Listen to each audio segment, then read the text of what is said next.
Okay, we've looked at two-step equations. We did a little bit today, but I wanted to do a little bit more just to make sure that we're right on top of it.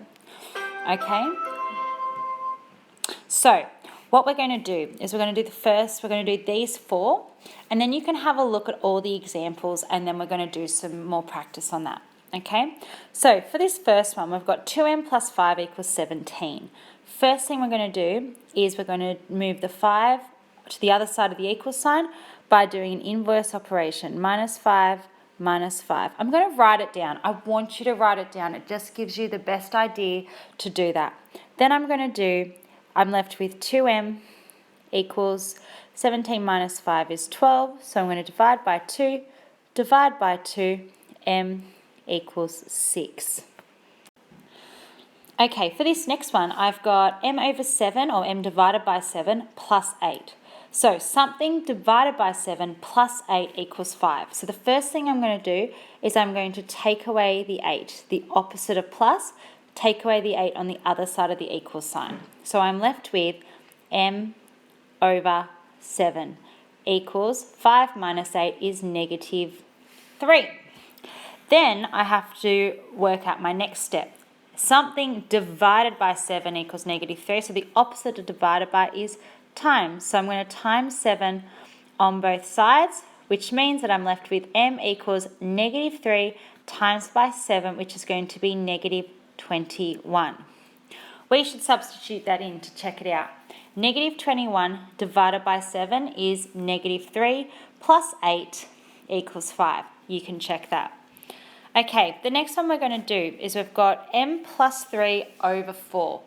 The 4 at the moment is going to be the first thing we're doing. So, because it is on its own, so we're going to multiply m plus 3 divided by 4. So I'm going to multiply by 4 on both sides. So that means I've got m plus 3 equals 20. Okay, then we're back to our very basic start. Something plus 3 equals 20. So I take away 3 from both sides. So m equals 17. Okay, and our last one. This one's a slightly different.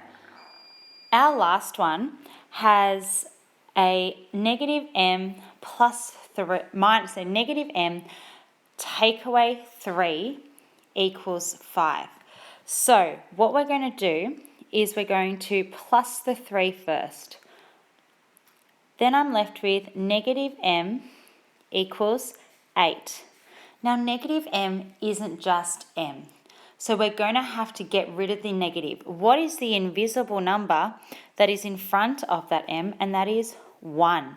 So what we're going to have to do is we're going to have to divide by negative 1. Divide by negative 1. Which means that m equals negative 8. Let's check it. Negative 8 minus 8 minus 3 equals 5. Minus 8 minus 3 equals 5. Remember, in substitution, you put exactly the same thing in. All right, good luck. We're going to do our exercises now and see how we go.